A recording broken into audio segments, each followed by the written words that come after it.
Hello दोस्तों, मैं अवनीश पांडे एसएससीएन पाठशाला पे आप सभी लोगों का पुनः स्वागत करता हूँ। एक बार और मैं नए एक प्रीवियस ईयर सीपीएसआई के प्रीवियस ईयर सेट के साथ आया हूँ। आप लोगों को पता होगा चाहे वो एसएससी के एग्ज़ाम हो या किसी भी वनडे एग्ज़ाम में, अगर हम प्रीवियस ईयर क्वेश्चन सॉल्व करके जाते हैं तो हमें एक आइडिया लग जाता है कि किस टाइप्स के क्वेश्चन एग्ज़ाम में पूछे जाते हैं और उन्हें ध्यान में रखना ज़रूरी होता है। इसलिए हम आज स्टार्ट करेंगे 2017 के सीपीएसआई के प्री के क्वेश्चंस। सबसे पहले क्वेश्चंस के हम डायरेक्शन को देखेंगे। कह रहा है कि in the following questions some part of the sentence में have errors, find out which part of the sentence has an error and select the appropriate option. If a sentence is free from error, select no error. तो सबसे पहले आप लोग video को पूरा देखें, क्योंकि वीडियो को पूरा देखने पे आप कंसेप्ट को समझ पाएंगे कि क्वेश्चन और एक कंसेप्ट को हम क्लियर करेंगे। यहाँ से एक एक चीज़ क्लेरिफाई करूँगा कि किस क्वेश्चन में किस टाइप का कंसेप्ट हमें लगाना है। अगर हम ये चीज़ पहले से ही करके जाएंगे तो इससे हमें एग्जाम में बहुत ज़्यादा हेल्प मिलेगा। आइए दोस्तों देखते हैं। क्वेश्चन नंबर फर्स्ट कह रहा है कि several visitors are expected to visit the trade fair this weekend. Next है नो एरर। इसमें हमें फाइंड आउट करना है कि किस पार्ट में। देखिए एग्जाम में हम जल्दीबाजी में डायरेक्शंस को नहीं पढ़ते तो समझ में नहीं आता कि क्वेश्चन में क्या पूछ रहा है, तो हमें यहाँ पे एरर बताना है। तो यहाँ पे अगर देखेंगे, स्टार्ट करेंगे सेवरल विजिटर्स, तो सेवरल विजिटर्स मतलब होता है अनेक यात्री। तो सेवरल विजिटर्स ये हमारा एक प्लूरल सब्जेक्ट हो गया। ये जब प्लूरल सब्जेक्ट हो गया और इसके साथ आर लगाया हुआ है यानी कि प्लूरल वर्ब। एक कंसेप्ट होता है कि सिंगुलर सब्जेक्ट के साथ सिंगुलर वर्ब का यूज किया जाता है और प्लूरल सब्जेक्ट के साथ प्लूरल वर्ब का यूज किया जाता है। तो यहाँ पे सही है एक्सपेक्टेड, यानी कि पैसिव में बनाया हुआ है। एक्सपेक्टेड टू विजिट ये इन्फिनेटिव हो गया the trade fair this weekend. इस सेंटेंस में किसी भी प्रकार का कोई एरर नहीं है, अर्थात नो एरर। क्वेश्चन नंबर 2 देखते हैं। Our professor taught us that one should respect the religions of others as much as his own. No error. हमारे प्रोफेसर हमें सिखाते हैं कि वन शुड रिस्पेक्ट। वन का यूज़ तब किया जाता है जब बहुत लोग हो ग्रुप में और उनको डिनोट एक को दर्शाना हो, यानी कि सारे समूह को मिलाकर एक यूनिट माना जाता है, तब वहाँ पे वन सब्जेक्ट के रूप में काम करता है। तो one should respect the religions of other as much as his own.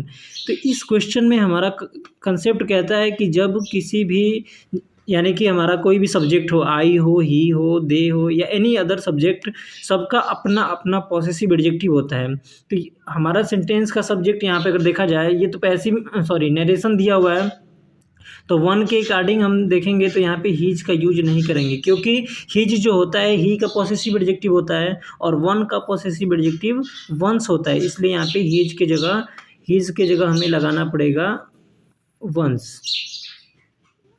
Once लगाना पड़ेगा, तब जाके हमारा ये सेंटेंस करेक्ट होगा। क्वेश्चन नंबर 3 देखते हैं। क्वेश्चन नंबर 3 कह रहा है कि no sooner had she arrive that her friends arranged a reception in her honour in the best resort in the town. No error. इस क्वेश्चन को करने से पहले एक हम कंसेप्ट आप लोगों को बता देते हैं कि जैसे नो सूनर हो गया तो कंजक्शन में बताया जाता है। कुछ कंजक्शंस ऐसे होते हैं जिनका पेयर होता है, उसी तरीके से नो सूनर का अपना एक पेयर होता है। नो सूनर के साथ कभी भी किसी भी कंडीशन में देन का यूज़ किया जाता है, न कि दैट का। इसलिए no sooner had she arrive that, यहाँ पे दैट का यूज़ नहीं करेंगे, यहाँ पे देन का यूज किया जाएगा, क्योंकि नो सूनर के साथ देन का ही यूज किया जाता है। और एक और बात बता देते हैं, जैसे नो सूनर हो गया, इसके साथ हम इन्वर्जन का रूल फॉलो करते हैं। इन्वर्जन हम कल भी जिक्र किए थे। इन्वर्जन जो होता है वो नो सूनर यहाँ पे एडवर्ब का काम कर रहा है, उसके बाद हेड आ जाता है, यानी कि एच बी आएगा, उसके बाद सब्जेक्ट आएगा। इन्वर्जन का रूल है कि सबसे पहले एडवर्ब होता है, उसके बाद एच बी, उसके बाद सब्जेक्ट, उसके बाद आने वाला जो एम बी होगा वो, ये हमारा इन्वर्जन कहलाता है। इस प्रकार से यहाँ पे दैट के स्थान पे देन होगा। क्वेश्चन नंबर 4 कह रहा है tell me what all you know about it before I take a decision in this matter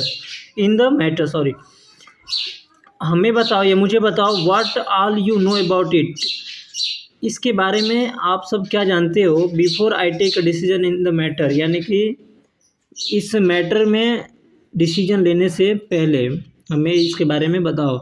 तो ये अगर देखेंगे यहाँ पे ये प्रीपोजिशंस का यहाँ पे एरर किया हुआ है, क्योंकि आप लोगों को पता होगा कि डिसीजन के कंसेप्ट में टेक डिसीजन ऑन समथिंग होता है, take decision on something, take decision on something, अर्थात डिसीजन के बाद फिक्स प्रीपोजिशन ऑन होता है, न कि इन होता है। अगला कह रहा है कि during India's struggle for freedom many brilliant students give up their studies by Bhagat Singh call no error. यानी कि जब इंडिया स्ट्रगल कर रहा था स्वतंत्रता के लिए, उस समय बहुत सारे विद्यार्थी जो थे भगत सिंह के कहने पे, भगत सिंह के आह्वान पे अपना अध्ययन छोड़ दिया था। गिव अप एक फ्रेज है, गिव अप मतलब होता है त्याग देना, छोड़ देना। तो बहुत सारे विद्यार्थी अपना पढ़ाई छोड़ दिए थे। तो अगर देखेंगे यहाँ पे तो गिव अप से पहले जो बाई लगा हुआ है, बाई के स्थान पर हम ऑन का यूज करेंगे, क्योंकि यहाँ पे ऑन होगा। स्टडीज ऑन भगत सिंह काल, इसका मतलब हो जाएगा ऑन भगत सिंह काल का मतलब होगा भगत सिंह के आह्वान पर, आह्वान मतलब उनके कहने पर। तो हमें बाई के स्थान पे ऑन का यूज करना है। इस आगे दे रखा है फिल इन द ब्लैंक्स, इसमें सूटेबल वर्ड्स हमें यूज करना है कि कहाँ, यहाँ पे जो ब्लैंक दिया हुआ है यहाँ पे कौन सा सूटेबल वर्ड हम यूज कर सकते हैं। क्वेश्चन नंबर 6 कह रहा है कि Suman has blank for the final round of the competition. First option दे रखा है superior, second decided, third declared, fourth qualified. अगर बात करते हैं कि ऑप्शन का, देखिए सुपीरियर का मतलब होता है सर्वोच्चतम, यानी कि जो एकदम सर्वोच्च हो। सेकेंड डिसाइडेड का मतलब होता है निर्णय लिया जाना। डिक्लेयर्ड मतलब घोषित करना, घोषणा करना होता है। एंड क्वालिफाइड मतलब होता है चरण को, मतलब एक चरण से दूसरे चरण में क्वालिफाई करना, पास कर जाना। तो देखिए अब कोई कहीं भी अगर मैच हो या एग्जाम होता है तो उसमें बात किया जाता है, कंपटीशन का भी अगर बात करें तो वहाँ पे क्वालिफाई का यूज किया जाता है। यहाँ पे हम सेंस के अकॉर्डिंग ऑप्शन को करेंगे, तो यहाँ पे सबसे सूटेबल वर्ड हो रहा है qualified. Next question number 7, her supporters began to blank and she was left Elon.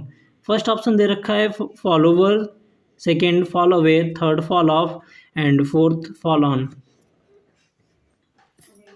तो सबसे पहले देखेंगे कि फॉल ओवर, ये सारे जो चारों आपको दिख रहे हैं ऑप्शंस में, ये आपका ये एडियम वो है, फ्रेज है, फ्रेजल वर्ब।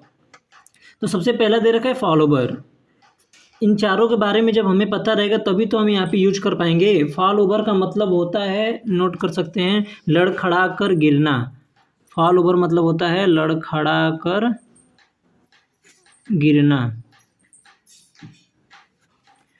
सेकेंड दे रखा है फॉल अवे। फॉल अवे मतलब होता है जब कोई पीछे हटता है, पीछे हटने के लिए हम फ्रेज फॉल अवे का यूज करते हैं। थर्ड ऑप्शन दे रखा है फॉल ऑफ। फॉल ऑफ मतलब होता है किसी चीज़ से गिर पड़ना। फॉल ऑफ मतलब होता है गिर पड़ना, जब कोई कहीं से गिर पड़ता है उसके लिए हम फ्रेज फॉल ऑफ का यूज कर सकते हैं। एंड फोर्थ फॉल ऑन दिया है, तो फॉल ऑन या फॉल अपॉन दोनों का मतलब होता है आक्रमण करना या सामना करना। फॉल ऑन दिया हो या फॉल अपॉन तो इसका मतलब होता है आक्रमण करना।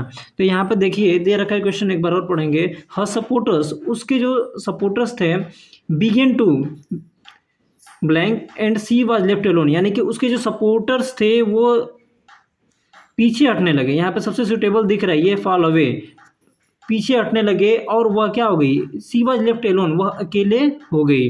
अर्थात यहाँ पे सबसे सुटेबल होगा फॉल अवे। नेक्स्ट देख रहे हैं question number 8, no dot dot dot than 15 boys failed in a class of 40। First option little, second less, third few, fourth option दे रखा है फ्यूअर।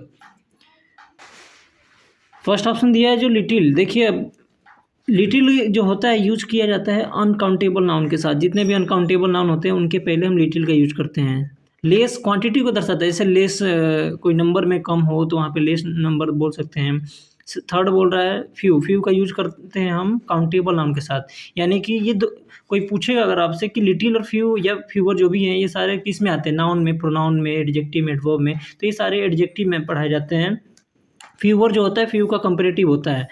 तो यहाँ पे देखेंगे क्या कह रहा है question again, no dot dot then 50। एक यहाँ पे जो देन आ रहा है शब्द आप लोग नोट करना, कंपेरेटिव डिग्री में देन का यूज किया जाता है। तो हमें ये आइडिया लग गया कि जब आगे देन लगाया हुआ है तो हमें कंपैरेटिव का यूज करना है, लेकिन इसमें ऑप्शन कौन सा सूटेबल है या कौन सा ऑप्शन सबसे सही है।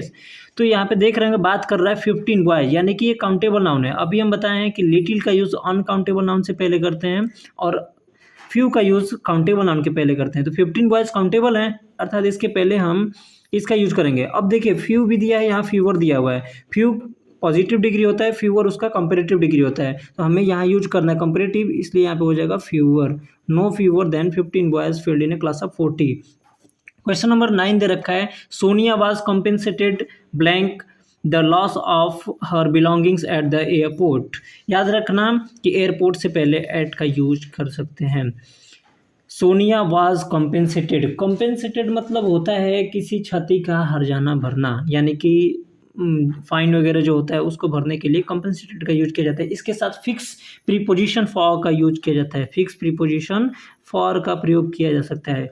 क्वेश्चन नंबर 10 कह रहा है कि Suraj is acquainted blank Kapil. Note, इसके साथ भी फिक्स प्रीपोजिशन आता है, एक्वेंटेड के साथ विथ लगाया जाता है। एक्वेंटेड विथ मतलब होता है परिचित होना, एक्वेंटेड विथ मतलब किसी से हम जब फेमिलियर होते हैं, परिचित होते हैं, तो यहाँ पे विथ हो जाएगा। इस तरीके से हमारा ये 10 क्वेश्चन आज हो गए हैं। इसके नेक्स्ट वीडियो में हम आगे के 10 क्वेश्चन लाएंगे, जिसमें से हमारा इडियम एंड फ्रेजेस होंगे, वो सेंटेंस इंप्रूवमेंट हो गए, तो आगे अब देखेंगे। अब अगर आपको अच्छा लगे तो ऐसे ही अपना प्यार सपोर्ट बनाए रखिएगा, ताकि हम ऐसे ही आप लोग फ्री कंसेप्ट सिखाते रहें। धन्यवाद।